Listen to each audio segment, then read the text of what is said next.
Before you hand in your notice, try living on your retirement income for 90 days. If your plan says you will have $5,000 a month, put only $5,000 into the household checking account. Move everything above it somewhere you cannot casually spend. Then watch what happens. But do not start with a number pulled from a calculator. A bad test can convince you retirement is impossible or falsely tell you that you are ready. The useful test has 3 parts. Look back at 12 months of real spending, live forward on the retirement paycheck, and agree on the rules together. Start with the 12 months behind you. Most people build a retirement budget from memory. They remember the mortgage, groceries, insurance, and utilities. They forget the roof repair, the Christmas travel, the dental bill, the property tax, the car tires, and the annual subscription that renews once and disappears from sight. A normal month is not a full financial life. Pull a complete year of checking and credit card statements. Do not begin by judging the spending. First, find it. Group every dollar into 3 buckets: expenses likely to fall after work, expenses likely to remain, and expenses that may rise once retirement begins. Some work expenses may fall. Commuting, work clothes, lunches near the office, payroll taxes, and retirement contributions may shrink or disappear. A couple may also finish a mortgage or stop supporting children before retirement. Other expenses remain stubbornly ordinary: food, utilities, property taxes, insurance, home maintenance, transportation, and replacing worn-out appliances do not retire when you do. Then there are costs that may rise. Healthcare can become more important. Travel may move from a 2-week vacation to several trips. Hobbies have equipment, fees, fuel, and memberships. Being home more can increase groceries and utilities. Free time has a way of finding a receipt. That is why retirement spending is not your current budget with the paycheck removed. Once the year is visible, separate essential spending from adjustable spending. Essential does not mean pleasant or unpleasant. It means the household cannot easily remove it next month. Housing, basic food, insurance, medicine, utilities, and necessary transportation usually belong here. Adjustable spending includes the things that can change without threatening the household: travel, restaurants, gifts, hobbies, home upgrades, and the nicer version of an ordinary purchase. This distinction matters because a retirement plan does not need every expense to be low. It needs enough expenses to be flexible when reality is expensive. Now build the retirement paycheck. Add the monthly income that would actually arrive after work ends: Social Security, pensions, rental income, part-time work, and the amount you expect to withdraw from savings. Then subtract taxes, insurance premiums, and any costs that will be withheld before the money reaches checking. Use the amount the household can spend, not the impressive gross number printed on a statement. Suppose the retirement paycheck is $5,000, but the last 12 months show average spending of $6,000. That is not automatically a reason to work forever. It is a $1,000 question. Which part of the gap disappears with work? Which part can be reduced without making retirement miserable? Which part requires more income, a later date, or a different housing plan? A vague fear becomes manageable when it has a category. Before the test begins, choose a normal season. Starting during an expensive holiday month or a once-in-a-decade home renovation may distort the result.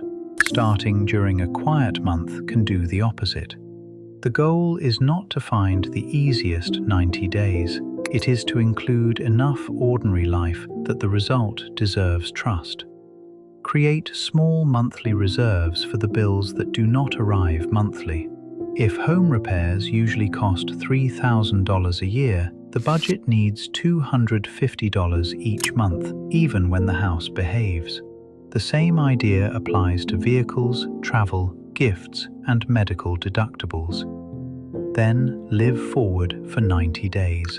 For 3 months, put only the planned retirement amount into the spending account. Send the remaining salary to savings. Treat that money as unavailable unless a genuine emergency occurs. Continue paying current work costs, but track them separately.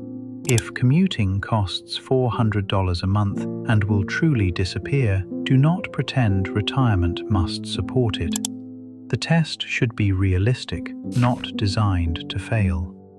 Do include irregular costs. A 90-day period may not contain the annual insurance bill or the new water heater, so assign a monthly amount to those future expenses. A budget that works only when nothing breaks is not a budget, it is a lucky month. Do not rescue the test with credit cards. Do not move a purchase into the 4th month so the experiment looks successful. And do not spend the entire period proving you can survive on canned soup and resentment. The purpose is not deprivation, it is evidence. 30 days is often too easy to manipulate. You can postpone a haircut, avoid replacing something, and promise yourself that next month will be more normal. 90 days exposes repeated habits. It also gives the couple time to adjust once, without pretending every adjustment is failure. A household can endure almost anything for 90 days, when everyone knows the normal paycheck is still arriving. Retirement may last 30 years. The test has to show that the lifestyle is both financially sustainable and emotionally livable. That means each person needs some money that does not require a courtroom defense. One spouse may value golf, the other may value restaurants, grandchildren, gardening, or a yearly trip. If every personal purchase becomes an accusation, the budget may balance while the marriage does not. This is where many retirement plans quietly fail. One spouse sees each unnecessary purchase as another month trapped at work. The other sees constant cutting as postponing life for a future that is never allowed to arrive. One is protecting future security, the other is protecting present freedom. Neither concern is foolish, but they cannot operate as separate financial systems inside the same house. If one spouse refuses the test completely, that is useful information too. The issue may not be arithmetic. It may be that retirement means safety to one person and loss of freedom to the other. Until that fear is named, another spreadsheet will only give the argument newer numbers. The conversation should begin with the shared goal. Do both people want the working spouse to retire? What would each person be afraid of losing? What kind of ordinary week are they trying to afford? The spending rules come after the life they are supposed to protect. A retirement date belongs to both people, even when only one person is still collecting the paycheck. So the third part is agreeing on 3 rules together. Rule 1. Protect the essentials first. The retirement paycheck must cover the costs that keep the household stable. If essentials already consume nearly all available income, the problem is not a spouse buying coffee. The problem is housing, debt, healthcare, transportation, or an income target that does not fit the life. Small arguments can distract a couple from the large expense that actually controls the retirement date. Rule 2. Give each spouse personal freedom. Set an amount each person can spend without permission, explanation, or criticism. The numbers do not have to be identical if the household agrees they are fair, but the rule must apply both ways. This turns the conversation from, "Why did you buy that?" into, "Is our shared plan still working?" Rule 3. Decide what changes first. Before retirement, agree on the response if spending runs above the plan or markets have a bad year? Does travel fall first? Does a vehicle replacement wait? Does one person work part-time?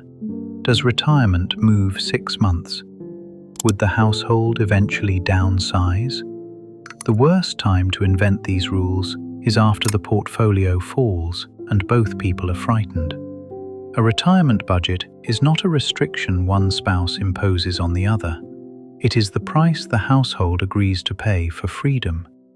Now test one more thing that the checking account cannot show: an ordinary retirement week.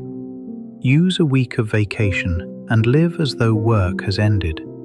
Do not take a resort trip. Stay home on a Tuesday.